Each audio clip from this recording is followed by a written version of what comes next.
This meeting is being recorded.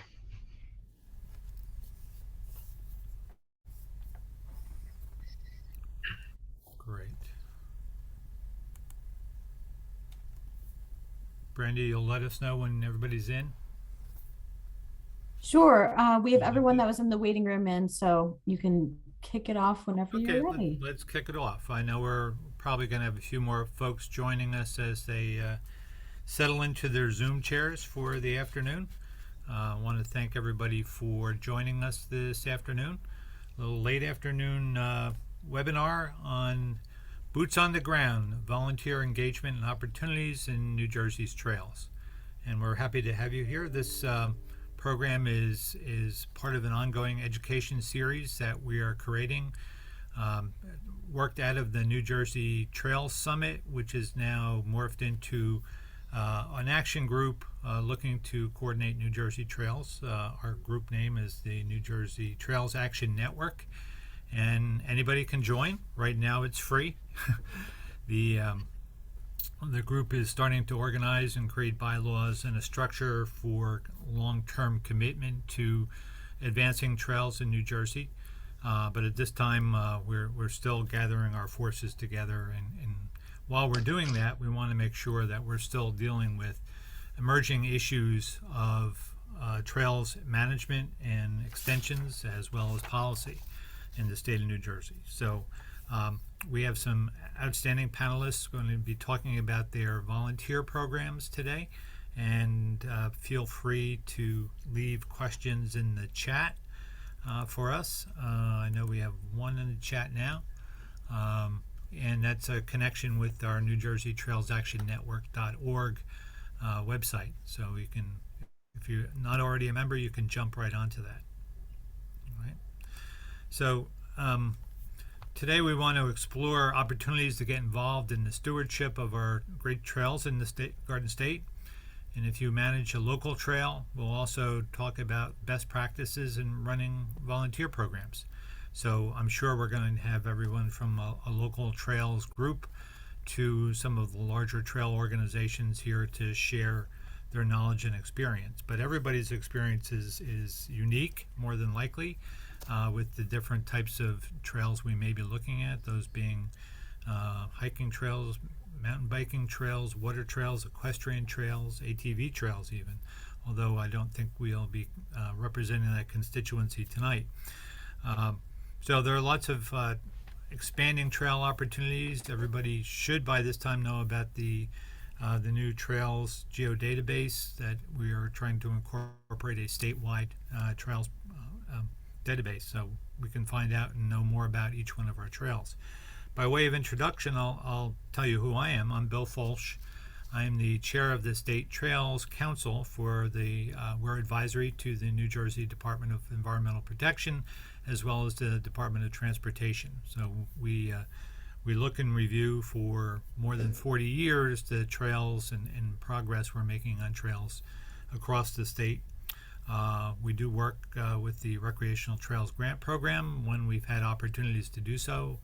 If anybody has questions about that, we can probably take that offline. But the Trails Council has a number of duties. I would like to recognize today that one of our speakers, Peter Dolan, is also a member of the Trails Council, and some of the coordinators of the New Jersey Trails Action Network have served either members or staff of the State Trails Council. And I'm pleased to introduce today. I'll introduce them with their titles first, and then we'll turn it over to them to provide their individual 10-minute, 15-minute presentations, and then we'll set a time aside for in the remaining 15, 20 minutes to take questions and perhaps excuse me, come up with ideas. So at this excuse me. At this point, I'd like to introduce from our New Jersey State Park Service. We'll introduce Stephanie Fox, who is the Resource Interpretive Specialist for Natural Resources, headquartered out of DNR Canal State Park in central New Jersey. That's a 70-mile trail linkage, if you don't already know that. Also, Joshua Osowski from DEP State Parks Service. He's our regional superintendent for the northern region of New Jersey. We'll be also joined by Tom Heddingen, president of the Jersey Off-Road Bicycle Association, and Peter Dolan, the trail program manager for the Bi-State New York, New Jersey Trail Conference. So the way we'll handle this today, we're going to be turning it over to our state parks individuals first, followed by Peter, and then followed by Tom. Some of us do have PowerPoint presentations to show, and others are just going to be speaking about their volunteer trail program. So at this point, I'd like to bring it over to Stephanie Fox from DNR Canal State Park. And Stephanie has a presentation for State Parks. Thanks, Bill. I really appreciate that introduction. And I thank you guys for attending this webinar tonight, where Josh and I are excited to be able to talk about different volunteering opportunities that we have in our New Jersey state parks and forests, because we have a lot and we need a lot of volunteers. So thanks again for having us. Josh is the man behind the scenes. So yeah, thanks, Josh. So New Jersey state parks, we are responsible for over 450,000 acres of land, and additional lands are being handed over to us on a monthly basis, which is fantastic, but all that land needs a lot of active management on there. So as we get these new lands, of course, one of the first questions we get asked is, what kind of trails are going to get put on there? And those are the types of issues and topics that we're really looking forward to partnering with either trails organizations or volunteers to figure out how to best responsibly manage our open space areas that we have. In addition to the 503 miles of trails that we have in the state parks, our staff is responsible for maintaining campgrounds, swimming areas, over 48 historic sites. So as you can tell, like, we have a lot of stuff on our plates that we need to take care of. Something that some people might not be too aware of is the way that we decide how and where to construct our trails. I think it was maybe about 10 years ago that we started running any of our new trail construction or any of our reroutes of existing trails through a process that we called the land manager review process. And this process is where we provide the data information about where the trail is going to go, and including what types of terrain, what kind of equipment people are going to be using, time frame that we might be looking at constructing the trail. And that process gets reviewed by multiple other DEP state agencies, including the Historic Preservation Office and the Office of Natural Lands, who will look to see if there's any rare plant communities in the area. New Jersey Fish and Wildlife takes a really close look, and we oftentimes have to either reroute our trail because of habitat area, or maybe just postpone when we do the work due to nesting. Nesting of birds or migratory issues that we might have within that area. And it also gets run through the Bureau of Freshwater Fisheries. Josh, can you put on the next slide, please? A couple of different volunteer opportunities that we have in New Jersey state parks. We have a lot, and with all of our historic sites, our nature centers, we do have those types of opportunities for volunteers, but today's talk, we're really going to try to keep to opportunities that we have for on the ground trails work that we have. We have group activities. This is oftentimes when we get companies or organizations coming to us looking for a team building activity. It typically is like a one-day event. We get a lot of requests for those types of activities around Earth Day. So April is a really big month for us to have these organizations come out, and they're great because they'll come out with about anywhere between 20 to like 70 people. And these people are really raring to go, want to do some good hands-on projects in parks. Another opportunities that we have are for individuals. These are going to be people who are more invested into a particular area or a park area, and they're willing to give more of their time on a consistent basis. So those are the types of individuals that we might have that become trail stewards, who kind of pick out their favorite trail spot and go out and walk it on a regular basis. They'll let us know what's going on, if there's a tree down, if there needs to have some more markings, let us know if there's any little spur trails coming off. To have those individuals going out to the resource trail areas on a consistent basis to see what's going on is very valuable for us and our staff. We do not have the time, unfortunately, to go out and walk these 503 trail systems on a regular basis. So we do heavily rely on volunteers and even just the regular park visitor to stop by the park office and let us know if they see an issue going on within any of our trail systems. Adopt a Trail is the same type of thing. As Bill said, I'm from the DNR Canal State Park. I've been working for the State Park Service for a little over 20 years, and most of that has been at the Delaware and Raritan Canal. And we'll have programs at that park where we'll have sections of the trail that a volunteer will adopt, and they'll just walk that section of the towpath, let us know what's going on with that. We also have a group down at the Abbott Marshlands, and they have a very similar program where they'll walk our state lands that we have in there. And like I said, it's incredibly helpful because the Abbott Marshlands usually it's located about 40 minutes away from where our park maintenance staff is. So we don't get to have eyes on the resource on a very consistent basis. So having these volunteers go out, once again, helps keep us informed about future projects and work that we need to get done. What we're really looking for right here today, we'd like to try to foster more relationships, is asking people to get involved with one of our partner volunteer organizations. The benefits of volunteering through these types of organizations like Jorba or the New York, New Jersey Trails Conference and our friends groups at the park is that they're typically better prepared to provide a positive volunteer experience. Recruiting, training, and retaining talented volunteers takes a lot of time, skill, and dedication. Unfortunately, at this time, New Jersey State Parks do not have an office that's dedicated to that mission. And right now, we don't even have a dedicated staff person to be able to do that. So I know from working with volunteers and volunteer groups in the past, a lot of times people say, this is an easy thing, just get a couple of volunteers out there and they'll take care of it for you. We all know it's not that easy. We need to have talented staff out there. We want to make sure that the volunteers that we're getting in feel invested in the parks, know that they're appreciated. And that takes time and effort. And this is where groups like Jorba and the New York, New Jersey Trails Conference do a really excellent job helping to foster those relationships. And then it's easier as park managers for us to deal directly with larger organizations like Jorba. We can make long-term goals to figure out what are going to be our missions as we're moving forward in time to work on what trails projects. Josh, can you turn?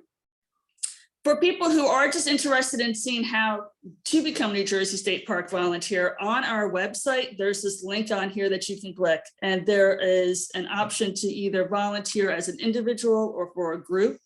The application can get filled out. You'll say what kind of skills that you have, what type of work you'd be interested in, helping out the parks, what's your time frame, when's your availability, and then it gives you the option of listing all the parks and or historic sites that might be appropriate for you. Once that gets sent into our Trenton office, that'll get disseminated out to the appropriate park staff, and that park area superintendent or resource interpretive specialist can look over and give those people a call to see if we might be able to make a face-to-face meeting to talk about more opportunities in depth. For the group applications, that's going to be like for like our friends groups, and the companies that want to come in and do those more like one-day projects within our trail system. So a lot of times that might be the Boy Scouts or the Girl Scouts even filling out those types of group applications. It's just a way to make sure that we have all the correct contact information that we need and the liability coverage, of course, when we're doing those kind of events with these groups. All right, I'm going to talk about the next section. And what we're going to talk about now is a little bit about geographically who you can get involved with and how you make contact. Because it is a pretty big state. So first looking at North Jersey, you can kind of see it's the top third of the state there. And they're listed in the pictures, various parks. So in case you're not sure of all the state parks that there are, they're listed there. Our biggest organization that maintains the majority of our trails in the northern region is the New York, New Jersey Trail Conference. And as Stephanie said, they do a great job organizing outings and various events. And also Adopt a Trail. So I'm sure Peter will be talking more about that in a little bit. Also a great partner is Jorba. And Jorba, of course, is more of the mountain biking, but they take care of a good amount of our trails also. So between these two organizations, there's lots of opportunities in the north. And, one thing I just want to say is I really want to thank both organizations for all their help for our trails. And I've been very excited to see over the last few years just how much they're working together. Sometimes user groups are in conflicts, but they've been really working through that area, and that's been great. The other option is to also contact your area park superintendent. So you can just go online, find out what the phone number is for the park, call there, ask to speak with the park superintendent. And if you do that, just be a little specific. Tell them what you're interested in. So if it's trails, mountain biking trails, more information that that you can provide them, the better opportunity the superintendent will be able to provide you. In Central Jersey, the Trail Conference does do a little bit in there, but primarily Jorba is the main group that organizes volunteer efforts within the central portion of the state. And then also you still have the option to contact the park area superintendent. In South Jersey, Jorba also maintains trails down there, but there's also the Outdoor Club of South Jersey. So that's another organization. They do quite a bit in Wharton and especially on the Batona Trail. So if you're in South Jersey, you may want to contact that group as well. And again, you got your park superintendent that you can contact. Stephanie, you want to discuss this one? Yeah. So in addition to like the more consistent basis of maintenance of trails that we're looking forward, sometimes we have these statewide events where we kind of showcase and ask people on a more larger scale to come in and help us out with our trails programs or trails maintenance. One of the new ones that we just started to do this year was a partnership that we have with AmeriCorps, with the New Jersey Watershed Ambassador Program. It's an AmeriCorps program. It's a 9-month program where they have typically it's recent college grads that went to school for some kind of environmental degree, although it doesn't need to be an environmental degree, and they do different volunteer efforts. And what they've decided to do with parks, which we've been very lucky for in March, is that they highlight projects specifically just within the New Jersey State Park Service. So each watershed ambassador that is responsible for a different watershed area within the state needs to pick out 1 to 2 projects somewhere within their watershed area that's going to assist the park. And a lot of times they end up being trails related. And March is a great time to get boots on the ground and get some of this trail work done. So this picture that we have on this slide here is a big trail project that one of the watershed ambassadors just did this past March at Horseshoe Bend Preserve, which is in Kingwood, New Jersey, where they're working closely with the township to be able to put in these trail structures for soil erosion that they were experiencing in different areas. And this is a great partnership because I like to have the watershed ambassadors, they can get a lot of young people in, but they might not know a lot of trail building skills. So to be able to partner them up with more experienced people has been a really beneficial thing for us to be able to know that these watershed ambassadors can go on themselves for future years to be able to help us maintain, and they're definitely get invested in the areas. I know especially this gentleman here that was a watershed ambassador here, they just had a blast working with these people. I mean, you guys are all in the trails groups, you know, volunteers are fun people. People are happy to get out there when you can give them really productive, needed projects to do on the ground. The other one, of course, is National Trails Day. We had a bunch of different events within National Trails Day. A lot of them were more interpretive or lead hikes, but we did have a good amount of trail cleanups and maintenance and creation of new trails that were being hosted that day as well. So we do have a couple of those statewide events, and we're looking forward to try to build up on those on a more regular basis. So those are some of our statewide events that we have. Thanks, Stephanie. And then one other volunteer opportunity I just wanted to talk about was letting us know. You guys are our trail hikers. So if you see something that's happening on our trails, whether it's illegal ATV use or you find dumping or something to that effect, please call this number 1-877-WARN-DEP. Or you can also download the app for sort of non-emergency things where you can then even submit the GIS coordinates as well as submit photos of the issues. So these would be more for non-environmental issues like dumping and stuff like that. If you do see trees down and things that are impacting the quality of the trail, I certainly would recommend you contacting the park superintendent. But these are also really important ways to let us know about issues that are happening on the trail. And that's all we have. And we just want to, Stephanie, I want to thank you for your interest in volunteering at our New Jersey State Parks.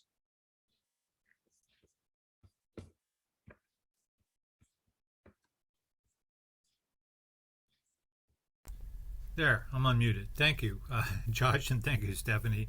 And just the way we all like to reach out to our state park offices, Josh can assure you that I called him last week for a trail that I thought was overgrown and needing some maintenance. And I appreciate the fact that he didn't grumble about me giving him that heads up.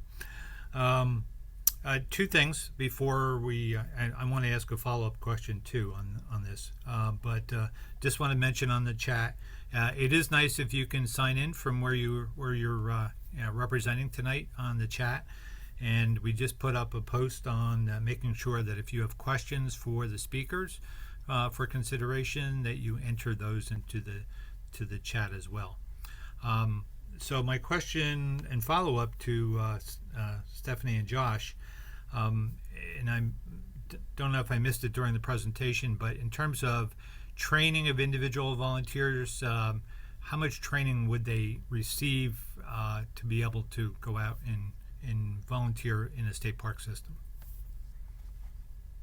Yeah, Stephanie alluded to it a little bit, but we don't do a ton of training. I mean, that's probably where our deficiency is, but that's why we really recommend, if you can, partner with one of our volunteer organizations, because they do a lot more of the training. Mm-hmm. Mm-hmm. We do have some staff, like where we have naturalists that help maintain the park, the park's trail system, that will be able to go out and do some more one-on-one training. But as far as like trail building and like soil erosion and water bars, that type of thing, we do not at this point, unfortunately, offer any type of training like that. So like Josh said, this is where we really do heavily rely on the more skilled volunteer organizations to help us out with that. Okay, and thank you. And maybe it leads into my next question for you, in that you mentioned it in your presentation, Stephanie, that there isn't a statewide, a Trenton level office, I guess, that deals with the trails and stewardship issues directly. Do you need advocates from the trails community to make those suggestions to the assistant commissioner? And I'll never.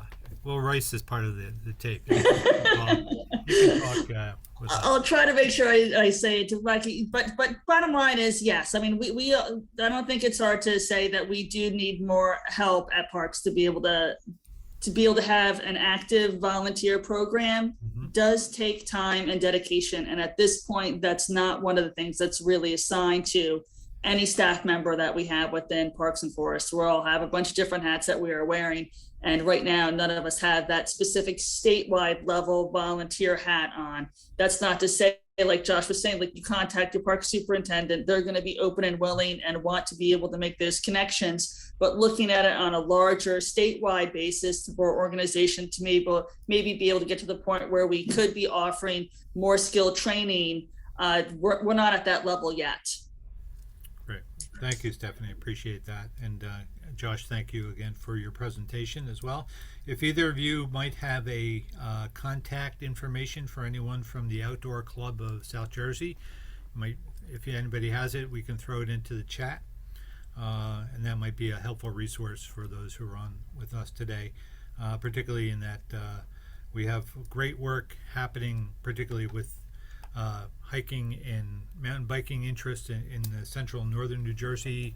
South Jersey just seems to be up to that Outdoor Club as one of the main providers. But I also note that beyond the State Park Service, we still have very active county park systems throughout the state of New Jersey who are doing lots of trail extension and work and maintenance, and also have these adopted trails. So if you're so inclined to get involved with some of the county park systems or a municipal park system, I know my municipal system, we have about 8 to 10 miles of trail.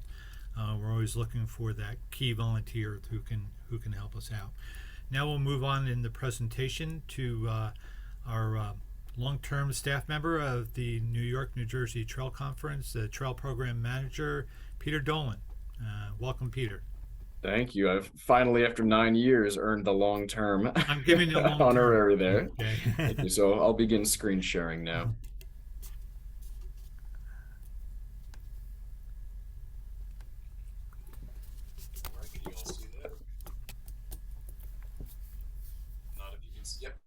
Great, thank you.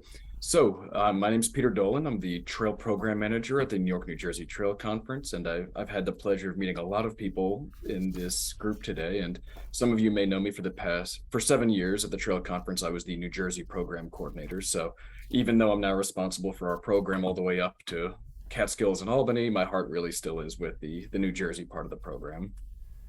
So for those not familiar with the Trail Conference, we are a volunteer-directed public service organization, and we are committed to developing, building, and maintaining trails, protecting trail lands through support and advocacy, educating the public in responsible use of trails in the natural environment, and producing maps, books, and materials to help guide trail users. And I'm going to start a timer also, just so I don't go over my allotted period. I want to respect everybody who comes next. But the map on the right here shows all the counties where the Trail Conference has some degree of activity. They wildly vary. We do a lot in Orange and Rockland in New York, Bergen and Passaic in New Jersey, but we go as far down in New Jersey as Hunterdon and Somerset counties. And we're able to cover that much ground with our relatively small staff because of the involvement of 10,000 individual members and volunteers and 100 different organizations that contribute to the conference part of our name. Through those individuals and organizations, we're able to maintain over 2,150 miles of trail, including long distance trails like the Appalachian Trail, Highlands Trail, Long Path, and the SRT, as well as, I believe the number is 194 individual parks, preserves, and areas. Most people first come to know the Trail Conference through our maps. This is a picture of our digital Avenza map apps, but we also produce Tyvek maps for people who, should be equipped with paper maps in the field. We also publish books. Today, we're focusing on the work of our volunteers and trail maintainers, as well as the volunteer trail crews that do heavier work beyond basic maintenance. In addition to those volunteer maintainers and crew members, we have an invasive strike force, AmeriCorps Conservation Corps members who do highly technical trail construction, trail stewards, which are mostly in New York and New Jersey. The state has a great steward program, so they're able to cover those bases. And we also have a headquarters in New Jersey in Bergen County, which serves as a headquarters for many of our workshops and events.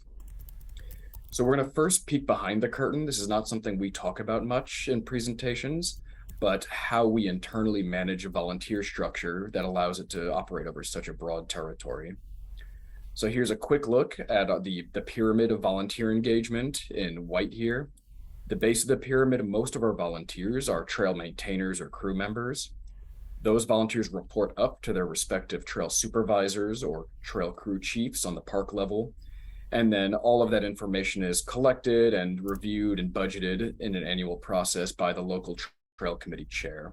And those pyramids for each local trail committee chair are all part of what we call an RTC, or a Regional Trails Council. So I don't find a pyramid very helpful for visualizing. I like to do it with maps.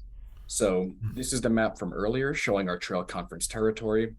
And here's that same map color coded by what we call our RTC regions. So we consider all of our counties in New Jersey where we operate as one RTC, which means that representatives and leaders from all of those parks in the Trail Conference get together to share ideas and best practices regularly. Similarly, in addition to New Jersey, we have committees for West Hudson, East Hudson, and the Catskills.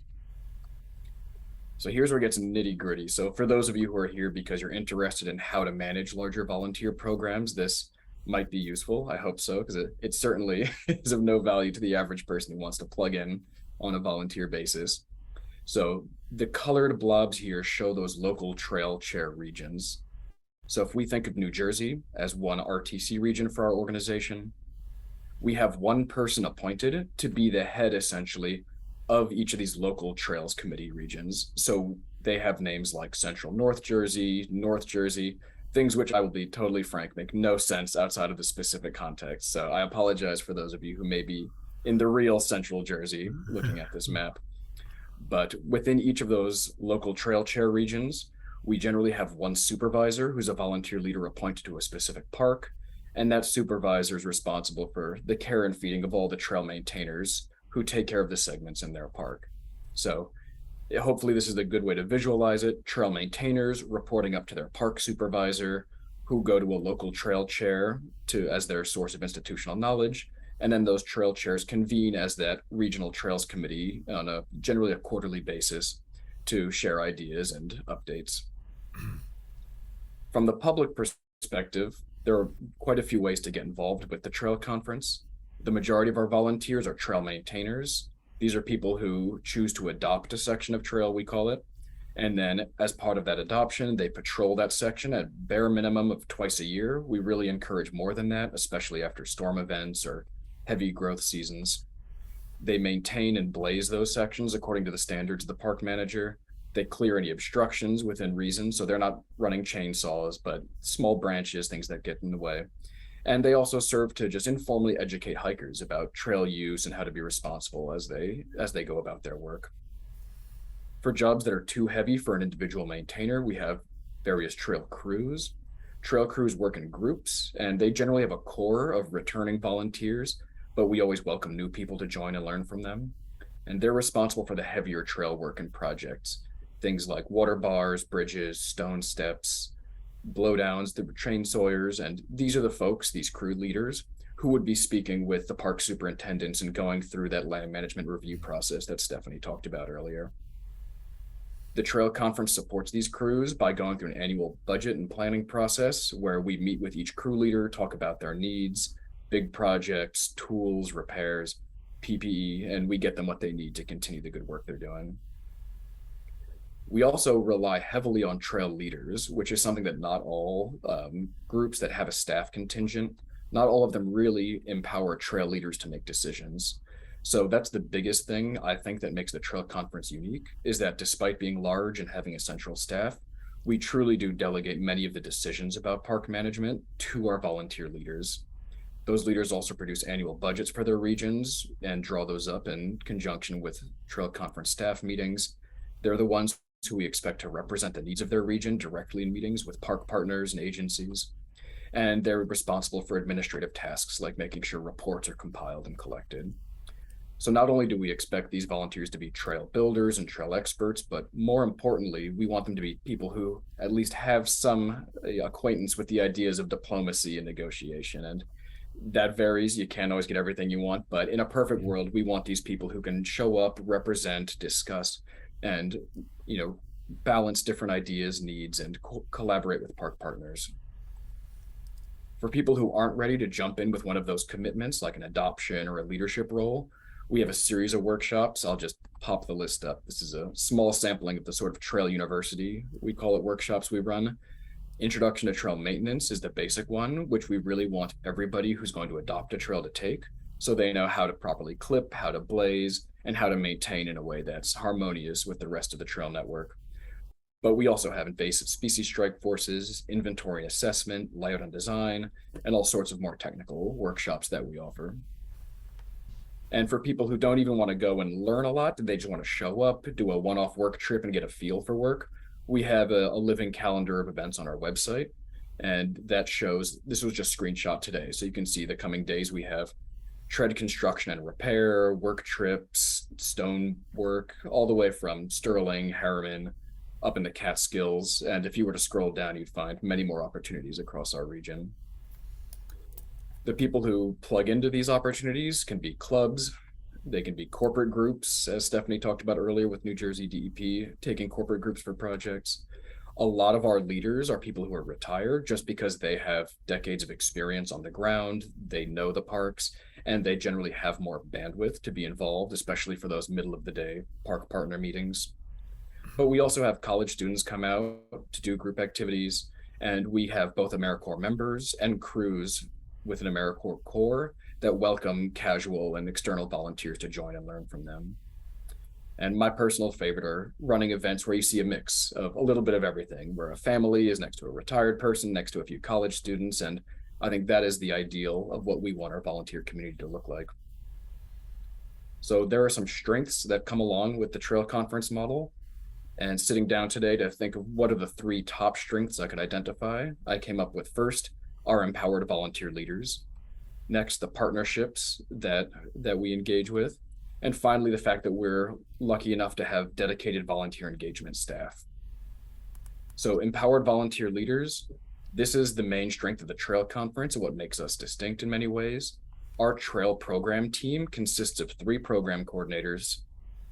I believe, 3 program coordinators now, 3 trail builders, and myself. So it's really that small team of 7 people, and the trail builders are mostly occupied with our conservation corps. So really 3 or 4 staff members are supporting thousands and thousands of miles of volunteers out there in the field. So if we were just to rely on staff for our mission, it would fall apart. We need our volunteer leaders. They're able to dramatically expand our capacity to take on new projects. They reduce the reliance of partners on our small staff team. And they also bring voices to the table with the most experience for solving problems that we face. And the final benefit of having leaders make decisions is that having volunteers in charge, rather than having staff tell volunteers what to do, results in a more invested and involved volunteer community at the Trail Conference. People really, as much as possible, feel like they have a seat at the table, and as a result, there's more buy-in from the volunteers who join us. Partnerships. The part of our name, the conference, comes from our historic involvement of member clubs and partners to come together with one voice. And these partnerships allow us to maintain involvement in many initiatives without being forced to take a lead on them, because we certainly don't have the capacity to be the lead agency on everything that's relevant to our mission. And this also allows us to lean on other experts and authorities. So, one of the groups that's taken part today and presenting, Tom's going to go next on behalf of Jorba. And the Trail Conference recognized, for example, when we were looking at new volunteer leaders for Ringwood State Park, because the mountain biking contingent is such a big part of the user group, we intentionally extended the invitation to Jorba leaders to take on that role so that the Trail Conference and Jorba would be able to work side by side in the management of that park. It's a well-known fact among people in North Jersey. The Trail Conference has a history of being very hiker-centric. And as time goes on, we're looking to adapt our mission so it serves all trail users, not just hikers. So here's a picture. I'm sure Tom's probably in here somewhere. This is a Jorba Trail Conference National Trails Day event. And this is an example of something that Josh mentioned, which is a cooperative planning between the Trail Conference and Jorba. And I think this is something that's really, hopefully, the future for all of us in our region, which is designing trails that are not the Trail Conference putting stone steps in a multi-use trail, and really working together to make sure that what we do serves everybody who's going to be using those trails. So that kind of partnership is key to the Trail Conference. The final strength is the dedicated volunteer engagement staff that we have. So as Stephanie was saying, volunteers are not free. It's expensive and difficult to run a volunteer program of this scale.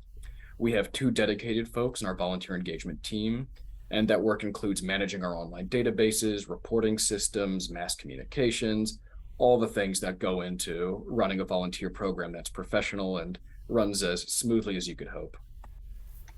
I'm running low on time, so I'll go quickly through the challenges. These I would see as leadership recruitment specifically, advocacy, and then there are a few New Jersey specific challenges. As someone who works in both New York and New Jersey, there are definitely differences in how the states handle their trail programs. The changing culture of volunteerism that we've seen the past few years means that it's really been difficult for us to find trail leaders. So we have a growing need for volunteers in leadership roles because we're getting more maintainers, more people who want ad hoc, one-off social opportunities, but we're struggling to find volunteers who want to step into leadership roles. This is in part due to folks who are retiring later. We've even had some of our long-term leaders come out of retirement because of economic struggles and financial hardships. So the world economy does not seem to be friendly to people who want to retire and volunteer. And we could look into expanding the staff team to fill some of these voids, especially event facilitation, but it's extremely difficult to find funding sources for staff time in the nonprofit sector. Nobody wants to pay for staff. Advocacy, I'll go through quickly, but very similar to leadership, advocacy is time intensive, requires expertise, and we're struggling to find volunteers who want to help the Trail Conference stay as a leader in the advocacy field. Lastly, New Jersey. We're not able to pin down as many grant opportunities in New Jersey as we are in New York for supporting organizations like ours. And when we do, it's even harder to find opportunities that will cover staff time. Everybody gets very excited about lumber, screws, pickaxes, but really volunteers aren't being paid. The tools we buy them are designed to last several seasons. So at a certain point, we need to find more sources of support for organizations like Jorba and the Trail Conference to support some of the back-end investment by the people who are helping to run these programs. Another challenge and difference between New York and New Jersey is New York State Park treats volunteers almost like employees. They extend liability protections. And in New Jersey, there's indemnity and liability, things that fall upon the organizations looking to help, which can make it more difficult. And then lastly, New Jersey, and this is not meant to knock our friends at DEP, just identifying ways that we as a trail community can look to help the state and get more support. But New York does have more support for complicated engineering and approvals for things like bridges, where in New Jersey, it often falls on the clubs and the nonprofits to find that engineering support, which can be very expensive and outside the scope, especially of smaller friends groups. So in conclusion, I think we are a big organization, and I'm sure there are probably questions you have as we shot through this. So those should be noted. And if the facilitators wish, we can answer those after this. Thank you, Peter. Definitely want to encourage everyone to add their questions into the chat. We are maintaining a list of questions that we will get to after Tom's presentation, but the prerogative of the chair allows me to ask a moderator question or two. You've discussed the leadership model that you have, which volunteers make decisions. How does one integrate that model with the fact that park managers are ultimately responsible for a lot of the lands where those decisions are being made? That's a great distinction. So when I say decisions, that's mostly referring to the stance of the Trail Conference on matters or our recommendations for projects. And it would be upon the agreement of the relevant local volunteer leader that we would then move ahead with presenting those to park managers for review. And I know, for example, Josh Osowski has seen this countless times in action as both a superintendent locally and regionally, when we have trail crew projects and proposals that are brought to the local superintendents to ask for their permission and their blessing once we've shared the plans that we have to implement them. Great. I appreciate that. It's a tricky question, and the superintendents I've talked to over the years in the Northlands have all been extremely complimentary to the organization. New York, New Jersey Trail Conference is one of the largest volunteer-based organizations that I'm aware of around our country, and essentially does so many miles of trails that in a densely populated state like ours, it's a tricky one. You did mention engineering resources and the need for more engineers, support from Parks and Forestry and then some of the other land managing agencies. Do you find that you do have volunteer engineers coming forward for some of your projects? We do have some who can consult and advise, and I know Josh is familiar, at least one or two of our folks with some engineering background on Pochuck Boardwalk and other areas. The issue is ultimately any engineering drawing will need to have a signature, and that's something that a volunteer is not able to provide for those final approval purposes. So we can rely on volunteer engineers, the very few of them that we have access to provide guidance and draw things up. But at the end of the day, they will still need to go to a professional engineer who's got some sort of firm behind them to offer a signature. Right. Plus the liability insurance and the yes, liability, errors and omissions insurance and the like. And you may engineer it, but ultimately maintenance becomes a big factor, and they're still always in the design hierarchy, if you will. Last question for me was, you mentioned about some of the issues. Do you find that individuals of younger generations are coming forward to do maintenance, or is there a generation gap here? We are seeing a lot of young people who are interested in attending events. They'll come to workshops, they'll come to crew trips, but in terms of committing to an adoption in that traditional sense, we're not seeing as much of that. And when we do, the turnover does seem to be fairly high. So it seems as though the future we're moving towards is one which has more social trail maintenance opportunities, things like roving trail leaders that could address trails in need of maintenance, bring out a group of 10 people, put in a day, and then have a communal social aspect afterwards. But again, that we need leaders for that. We don't have the staff capacity to organize social events to replace the traditional adoption structure. And that's one of those things we're looking for new solutions to. All right, thank you, Peter. Those are great issues to bring up, and we all should be thinking about. I'd like to move at this point to our final presenter for this evening before our Q&A. and that would be for representing Jorba. President of Jorba, Tom Hennigan. Thank you, Tom. Hello, everyone.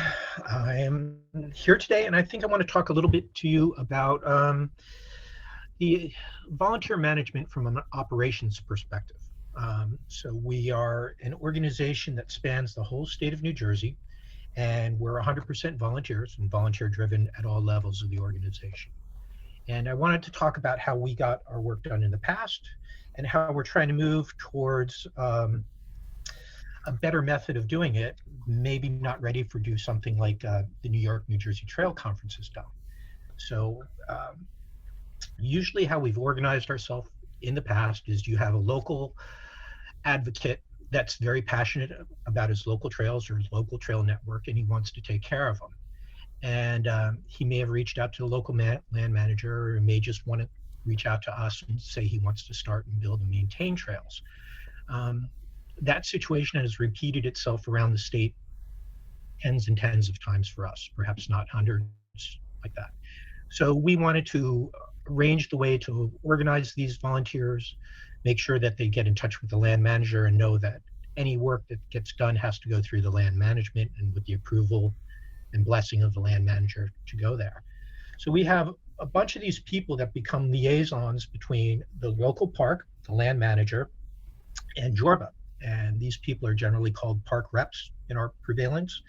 And we have about 100 of those across the state. And those are the people that deal directly in a small little park or area. And it can be a large park, for example, Wharton or Belle Plaine, I'll mention in South Jersey for that. And they coordinate the operations of the trail maintenance between the park and any resources that Jorba provides. A lot of our job as Jorba is a statewide organization is to provide the resources for the volunteers to do their job on the ground. That can be stuff as simple as making sure that they have the right tools to do their jobs, from shovels, clouds, and rogue hose and trimming tools, to heavy duty equipment like, or not heavy duty like brush cutters, trimmers, chainsaws, track transporters, etc. We also want to make sure that on the back end, they have the tools to do their job to get done. And by the back end, I mean a lot of the tools that I spend on operations is the tools that allow them to recruit the volunteers and manage the volunteers and to get the job done of maintaining the parks and the trails. So we have those park reps at that level. To bring them into the organization, we break down the state into chapters. I believe that in Peter's province, that would be their trail leaders. Chapters are organizational units within Jorba that would have the ability to direct funds. They have the ability to present a member to our board for designing the direction and business of Jorba. And they're just a greater organizational unit. For example, we have the Ringwood Ramapo chapter that handles maintenance there. So we have a chapter in Wharton that covers that part, et cetera. And they have the ability to finance the projects.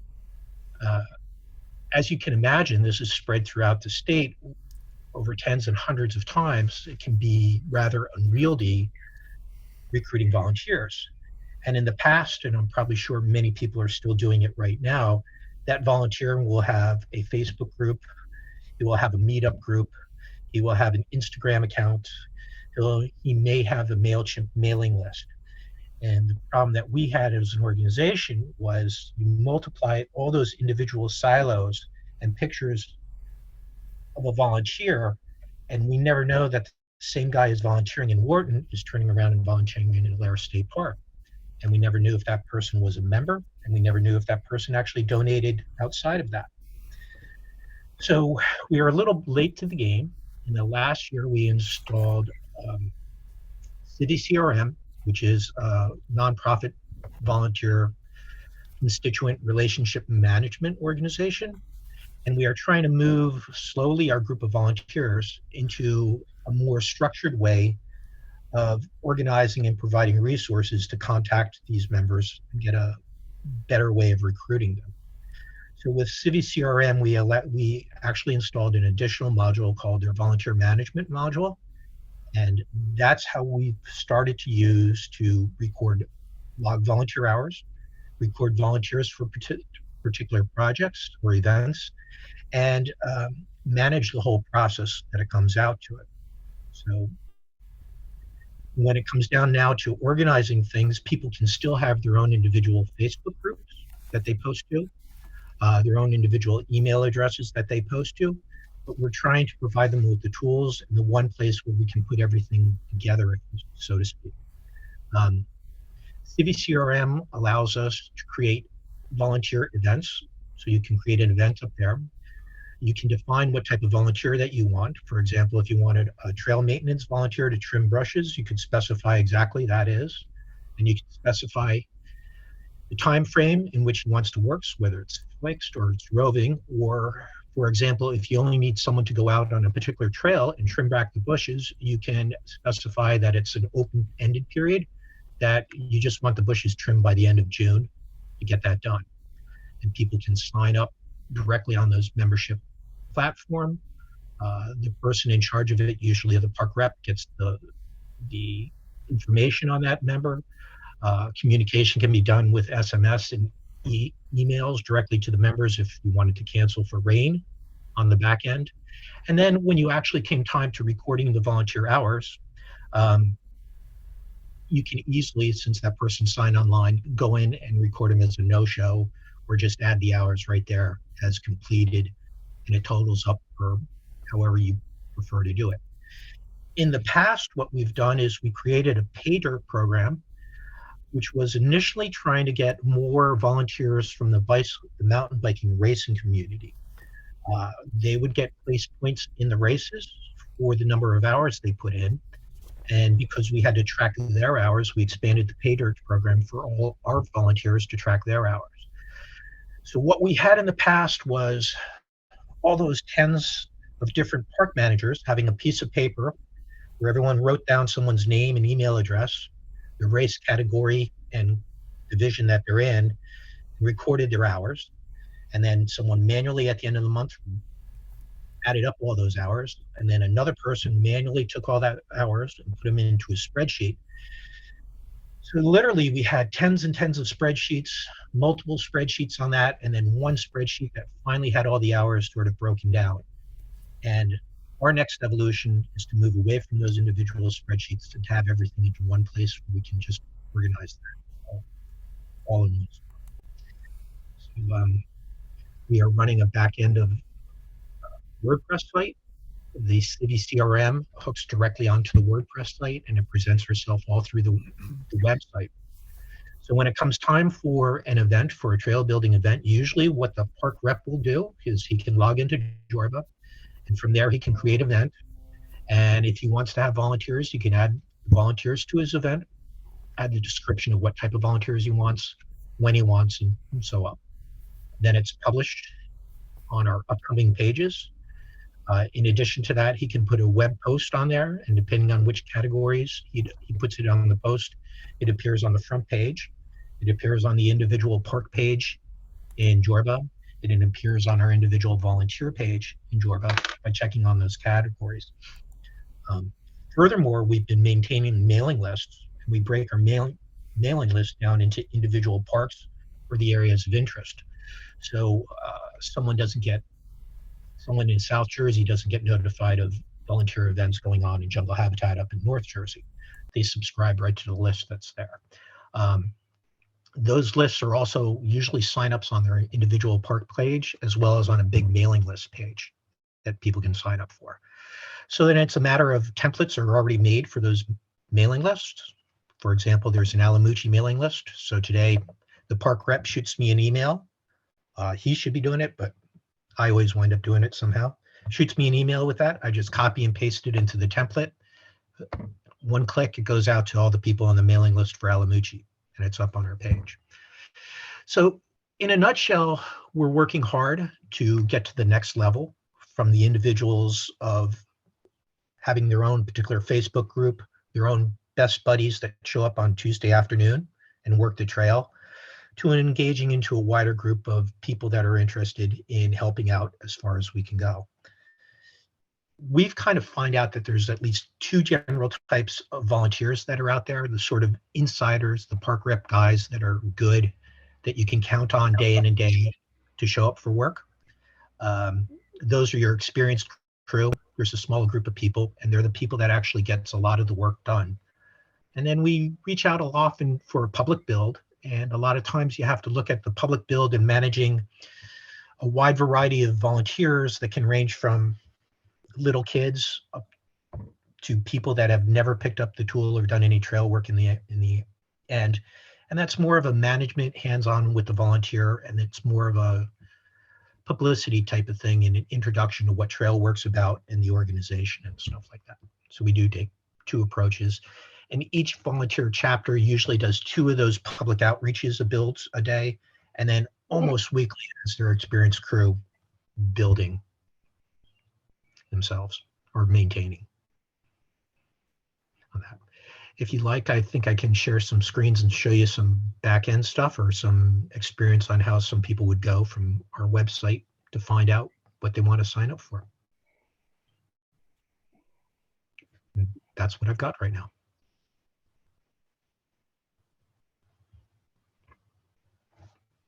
Realized I was muted, but yeah, please go ahead. Okay, so for now, let me share my screen for a little bit, and I'll show you what. Let me share my entire screen. Okay, so right from the start, from and this will be a little bit weird because I am logged in as an admin for myself. From the main page, we tend to post all the information that's going on right now. And for example, I'll give this a little bit of a punch to Peter right now. They've got the Trail Conference is running a tread construction and repair shop this weekend. It's taking place in Sterling Forest. So if you guys actually want to learn how to do work, you could sign up directly for this right now, and it leads right through them. Did you guys finish? So when you go through that, all these posts right here that we go on the web page are the current opportunities that we've got going on, and the best way to view that is through our calendar, through the upcoming events. And these are the work that goes on for everyone right now. If you wanted to join the Alamuchi Trail Crew this weekend, we do use Civi CRM like Peter does, but I think this is a new tab for him. It's the volunteer tab, that when you do click through that, it comes up to the sign up on the volunteer form, and it gives you all the information, and it will now email the trail crew boss, number of people that you wanted to do, and etc., and sign you up for that. So that's back. If you wanted to see what an event looks like on the inside to set up, this is the back end information for setting up events. We find that for our park representatives, setting up an event is an easier way than managing a project, which we have the ability to do. A project would be something like, as opposed to a single off event, it would take place over a longer period of time, and you wanted to track the hours and the work and the volunteers that go into that project would be best.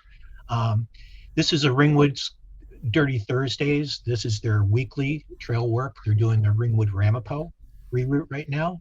But if you wanted to set up volunteers on this, I just can walk you through the quick little thing that they do for a city event. So on the volunteers tab for this, you could add a complete description just for the volunteers. You can add the manager for this. For example, I would put in Art White.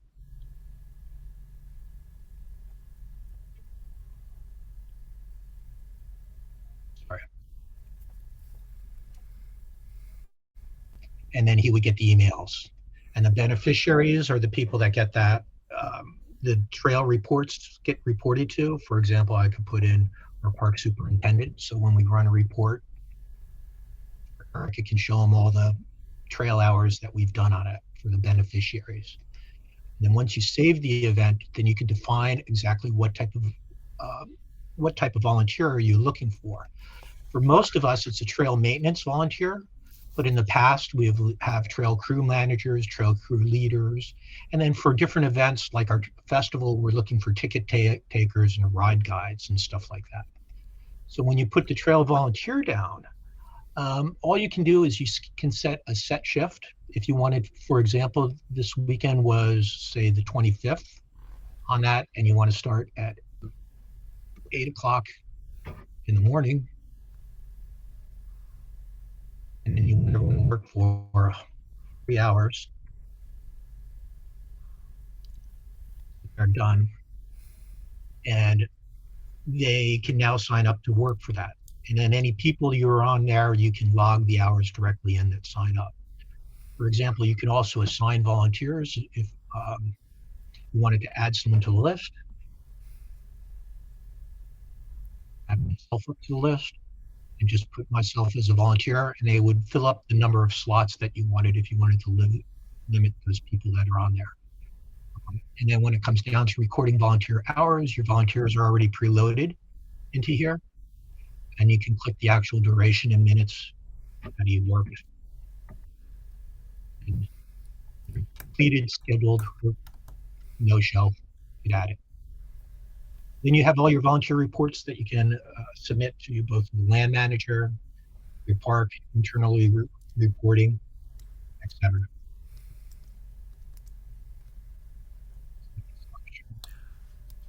So you're telling me your software is Civi Event? SI Civic? Is it Yes, Civi Event? it's Civi CRM is the software, and the module is a Civi Event mod. Or Civi Event. Civi Event has several different modules that come with it. Civi Event is their events module. It's part of the standard Civi CRM software. We have installed Civi Volunteer, which is an additional add-on module to help manage volunteers. And offhand, was that software that you went on a search for, or did they come to you? I'm interested to know the. So Civi CRM is a nonprofit constituent relationship management software. So it's basically nonprofit software. For us, it runs our membership program, it runs our donations that comes in, and it runs our volunteer management program. And it takes basically everything that faces people on that end. It's like a CRM for nonprofits, basically. So everything that manages that people, it helps organize that information. So on the relationship management back end, now we're able to see that people that are volunteers can be donors. Whereas in the past, from an organizational point of view, people would come to us through PayPal and donate. And then I had a whole list of people in PayPal that would just be email addresses, perhaps first and last names with no other information.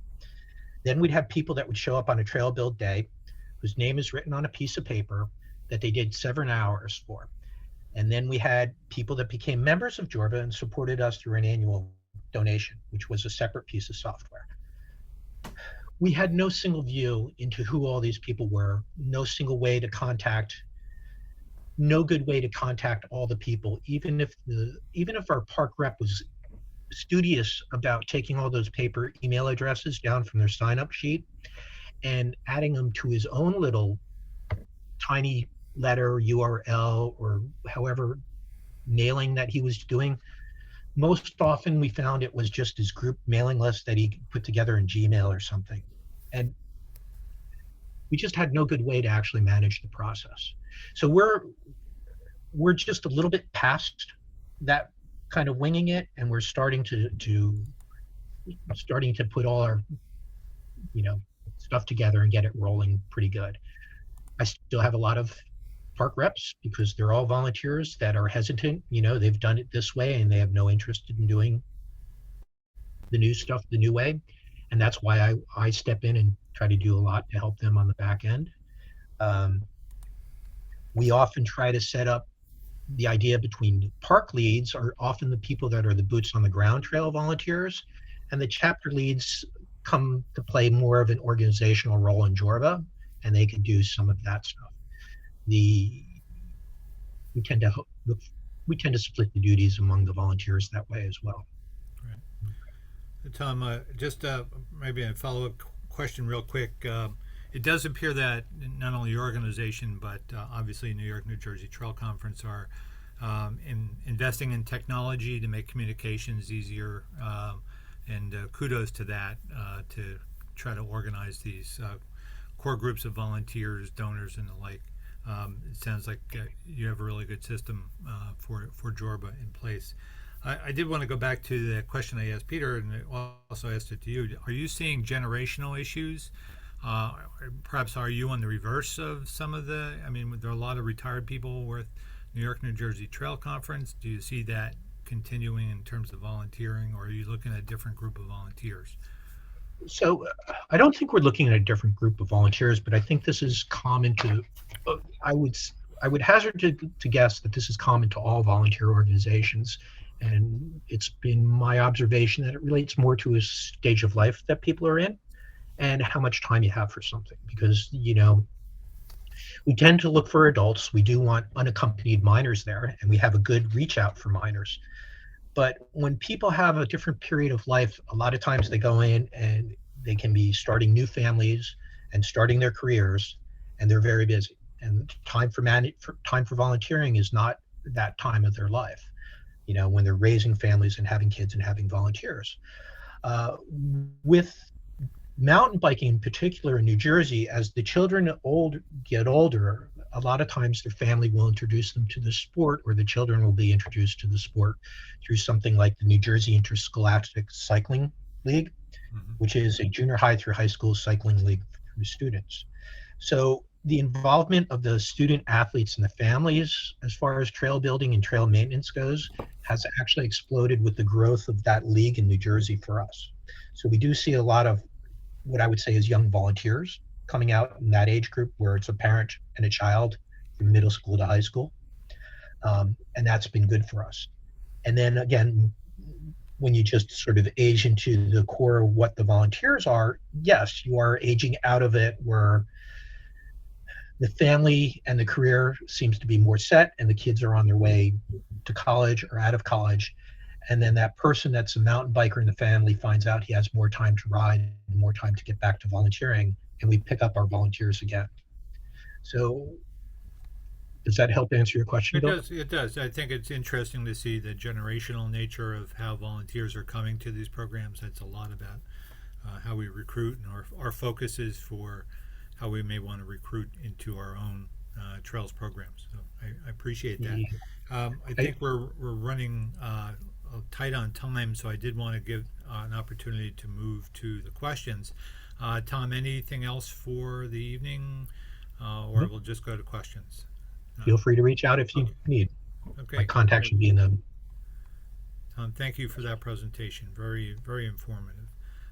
So we have been collecting questions for the evening, and I'll run through them as they were posted to the chat.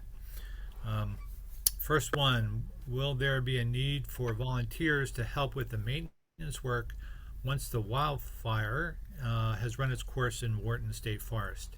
So I guess we'll turn to either Josh or Stephanie if they've heard anything. I would assume yes. That's not my area, but it's been one big fire. So I would reach out, give the parks a few days to calm down after all this. But I'd say next week, give them a call if you want to volunteer and find out what you can do. Absolutely. Okay, thank you.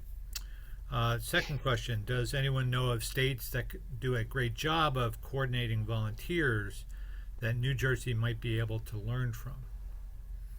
So I guess we would turn to our two organizations. We're already doing a very fine job with recruiting and coordinating volunteers. But are there any known states where you like to emulate? Peter? Based on that one slide I had about differences between New York and New Jersey, in our experience, New York doesn't necessarily have a better program for coordinating volunteers, but they do seem to have more recognition of the role that partners play in organizations like Jorba and the Trail Conference, and they have more avenues to support and grow those organizations, which is why one of the reasons our Trail Conference map of where we're active stretches so far into New York and so shallowly into New Jersey, just because that's where the resources to support our work are. So I would just say that's one thing to look at and learn from, is what is New York doing to make life as easy for themselves as possible by helping grow volunteer groups. Yeah. And I have to say, as Peter, the Trail Conference in Palisades MTB is a chapter of Jorba, are working very closely in Sterling Forest in New York together. And that's what I showed you before and what goes on. And that's both with the AmeriCorps crew, which is running the program this weekend, I believe, for Peter on the tread realignment, and the Palisades MTV volunteer crew. And it's literally hand in glove on the same project, almost right down the trail. Everyone's working together. Peter, I will say that I always thought it was because the Hudson branch and the Bergen branch ran out of New York City. That's why you extended so far up into New York State. You had great train transportation out of the city for those who wanted to come out, the original Trails Conference groups, to get their outings. Next question, how can people take the Trail University course? And there's a note here that Peter has added a link to the chat. Is that true, Peter? Is it in Yes, there? Brandy beat me to the punch and put one link in, and I followed up with a second. Okay. So if you we'll hold the chat open for a few minutes if you want to get back into and hold on to some of those links to check it out. I did have the great opportunity to take a Trail University course on accessibility of trails years ago in a deep snowstorm up in the Shawguns. So it was a great course, and I've looked forward to my next opportunity. Next question. I think natural surface trail users are very motivated. Can we apply that to shared use paths? Definitely. Well, at least as a and obviously we've had some great comments tonight from both Peter and Tom and in the Park Service about the cooperative partnerships that are already involved in the trail systems. I do recommend that you also consider multi-use paths and some of the county opportunities for adopted trail or trail stewardship that some of the county park systems may have. But I'll open it up. Tom or anyone on the panel want to respond? Yeah. It would be the same way that the local reps respond, is reach out to the organization, the land manager that manages that particular parcel, and express your interest and work directly, only do what they say and only work with them. Right. And as said, if you're an individual, you can always reach out to the park superintendent, and that would be the case also in the county park systems, not just the state park systems, where you can avail yourselves of their opportunities for volunteers. Next question: is there an opportunity to pool resources together for maintenance? The Trails Conference, Jorba, NJ Trails Action Network, Circuit Trails, and the like. There are lots of opportunities, and you can see that the pooling of resources is going on, but there's always room for improvement. So my recommendation would be to make sure that you involve yourself with organizations who are pooling resources, if that's your focus. Maintenance becomes a bigger issue. Obviously, a lot of work is done in the interest of maintenance by both Jorba and the Trails Conference, as well as the individual crews from the park systems themselves. Sometimes we have opportunities for expansion of trails or new linkages, which are positives. I also find that your local agencies, your municipalities, are often looking for the pooling of resources with new volunteers to be able to do that type of work. Move on to the next question.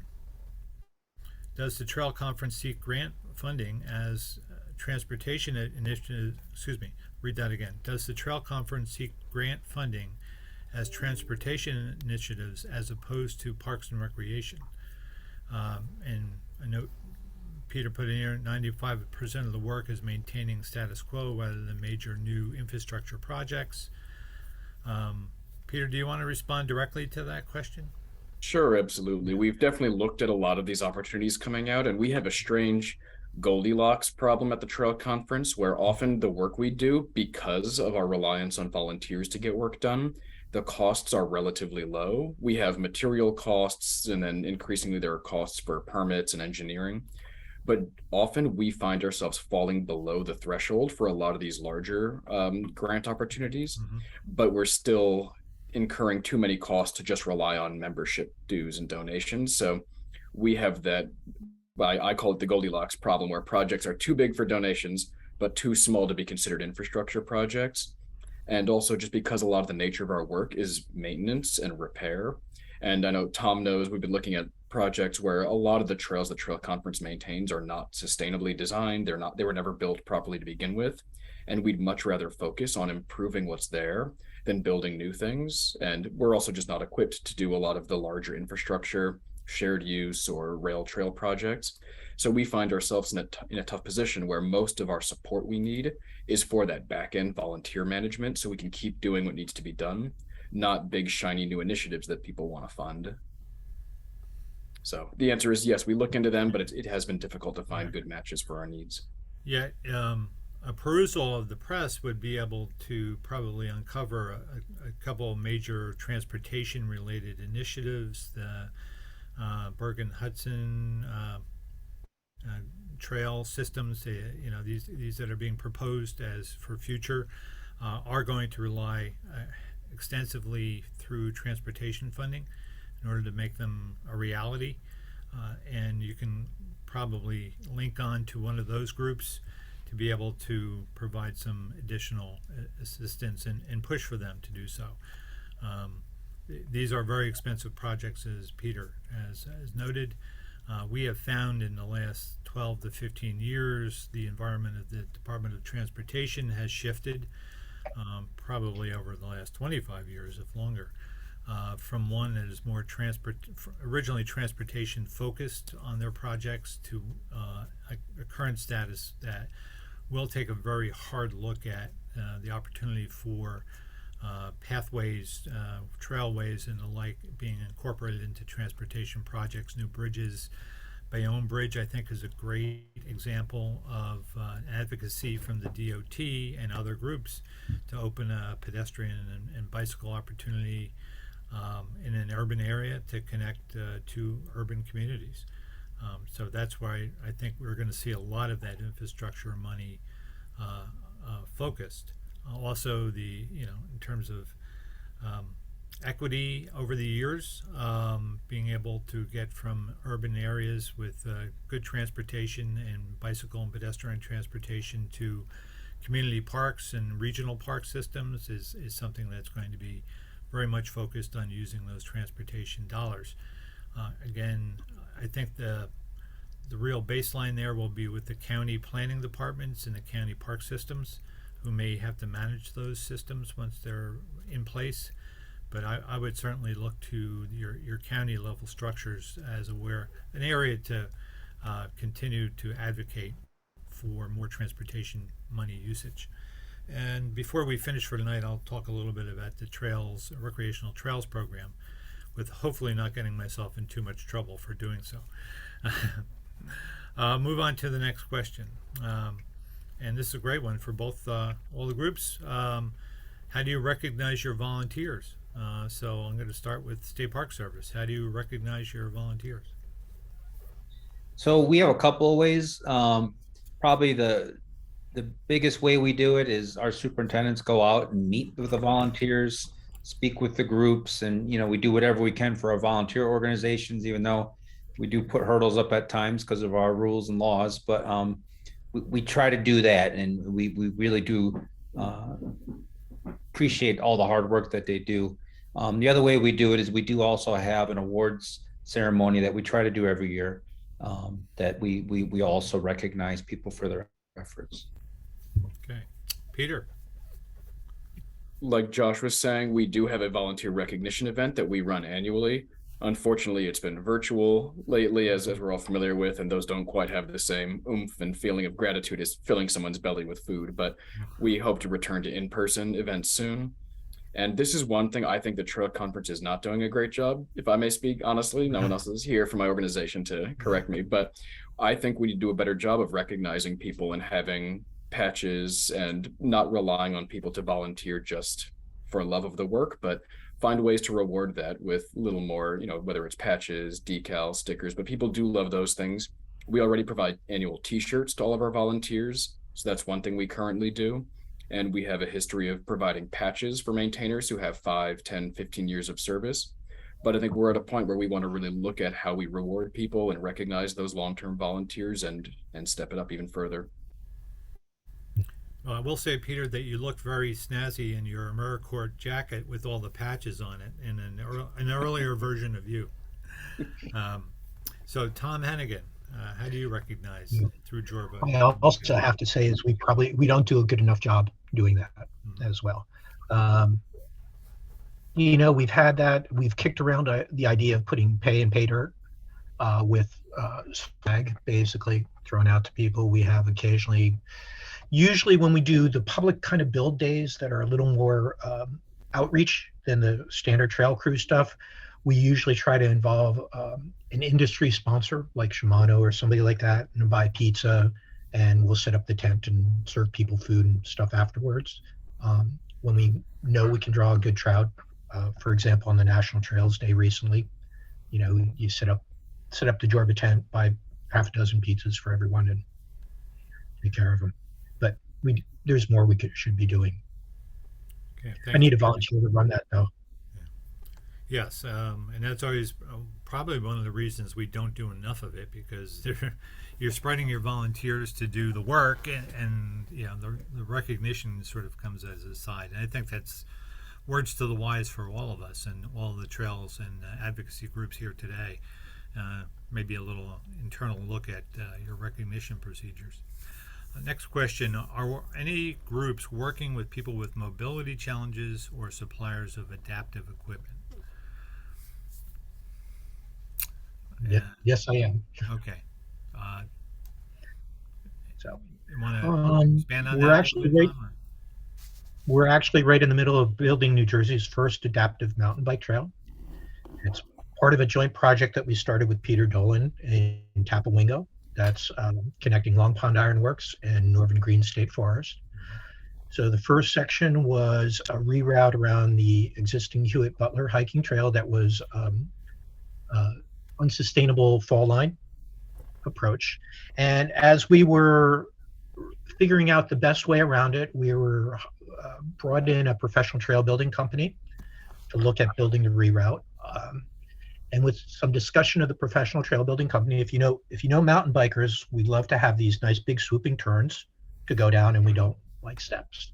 And if you know hikers, because I do much of the same, is you hate walking switchbacks when you could just cut the corner. And so to accommodate the best of both worlds, we were planning on extending the trail as straight as possible without as less turns. And we soon realized with minor adjustments in the trail width and the slope and the flow of the trail, we can make this trail suitable for adaptive mountain bikers. So we reformatted the trail. We looked at the existing trails in the network, what they would take to be brought up to adaptive standards. And then we proposed that to our land manager, Eric Payne, to build that extension as part of that. And so that has been approved. We have the trail crew right out there now, and he's right in the middle of building the trail. So I think I'm going to ask Josh and Stephanie whether they want to also chime in on accessibility, mobility challenges, and what the State Park Service may be doing with some of their trails. Yeah, I mean, to address some of it, we do have some policies allowing certain vehicles, for people that have needs. That's part of I forget the name of the program, but we have that. And then also one thing that we are working on as well is trying to address the whole e-bike issue. So we're going to be coming out with a policy shortly that will be opening up some additional access for people that way. So that, and Stephanie, if you want to add some to that too as well. Yeah, sure. I mean, I do have to say, I think that as everybody's aware, that has become a hot topic. And for us, it's been really good because when these issues come to the forefront, grant funding will oftentimes follow behind it. So I know we recently just put in for a grant for the DNR Canal to address mobility and access along the whole DNR Canal. So like that's a perfect example of a trail that should be ADA accessible through the majority of it. It's a fantastic resource for people that have limited mobility, but they can't get around our gates and our parking areas aren't accessible to them. So I was very happy to see that there's been a couple of grant opportunities through New Jersey DOT and scenic byway programs that are giving you the opportunity to specifically put in for grants for funding, because we know that that's what we're lacking. We're lacking staff, we're lacking funding to do some of these projects. So it's really been heartening to see that the federal government and other state agencies have been able to kind of put that up to the forefront to give us opportunities to better assess our trail systems that we have now. And it's a large scale issue because it's mobility issues, but it's also site issues. There's so many different facets. You're talking about accessibility from urban areas as well. So when you're dealing with accessibility, that is such a large, it's just a huge nut to crack, right? So there's lots of opportunities and there's definitely lots of work that I think we could all move forward. And state parks is a great place to be able to start doing that, because with our 503 trails, we should be able to open up more of those opportunities. FREC is redoing their sensory trail that they have down at their facility and one of their trails. So I do know that we're trying to make progress where we can. Yeah, and I could just add that I know state park superintendents have been very receptive. I know Josh, you and Eric Payne took a look at some early exploration about Long Pond Ironworks, which has so much history and existing interpretation, and a museum as a perfect site for some relatively minor conversion to accessibility standards. So it is exciting to flag those projects, and it takes a while to do the diligence before they can be proposed formally, but the parks have been very willing to discuss. Thank you, Peter. And I think in my usual communication with county park systems, they are trying to do the same thing, to try to find the right places to give individuals with mobility impairments or challenges the opportunity to experience the outdoors in forest or meadows, wherever it might be, that the trail experience, providing opportunities for water trail access for individuals with mobility impairments. And they're all grappling with the e-bike. I think consensus-wise, while certainly not in the policy, there's a lot of agencies are just not ready to drop into an e-bike policy.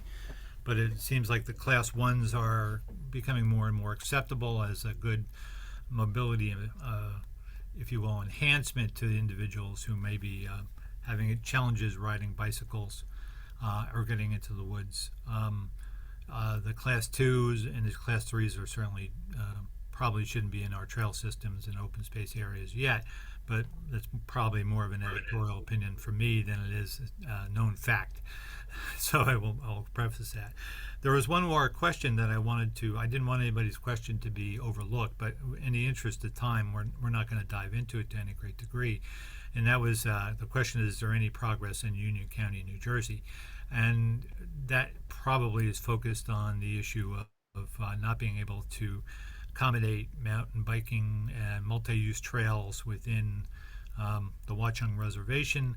It has become an issue at the county commissioner level, and I can only suggest that continued communication by groups with the county commissioners would be the appropriate way to see if they can get them off of square one. If you make it, if it looks like it's their idea, they might be very willing to participate in a little bit more open dialogue on that.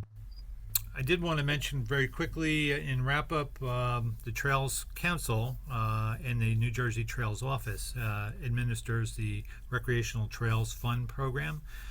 For a number of years, that fund program has been wrapped up in a lot of auditing work because of the sheer number of projects we had in the field, literally hundreds of projects, many of which were never closed out. So the monies that have become available to the Recreational Trail Program have been focused on helping some of the state trails as needed. We have not been able to get into a competitive grant round in the last few years. For a number of years, it was tied up in Hurricane Sandy diversion of staffing. The staffing is back at the New Jersey Trails office, but there's still a lot to be done to lay the foundation for some of the new regulations that we're going to have to follow when it comes to the Recreational Trails grant program. All that said, we do hope that in 2023 we'll be able to get out with a round. That sounds like it's so far away, but basically it's only 6 months away, 6-7 months. So I think we'll look forward to working with our new state trails coordinator. And if you're not aware, Brandy Chapman has retired, and Brandy's on the line with us tonight. I hope Brandy's still here. And thank you for all that she has done for the New Jersey Trails Office and the Trails Council over the years, and advising and participating with so many of the groups that are on our call tonight. But at this point, thanks to Brandy, she's still got a great job over at the DOT. We know we have a great friend over there, but we also welcome, starting in just a week or so, I believe, our new Trails Coordinator, Mackenzie Piggott, who will be joining the Trails staff. She's also already a Green Acres staffer.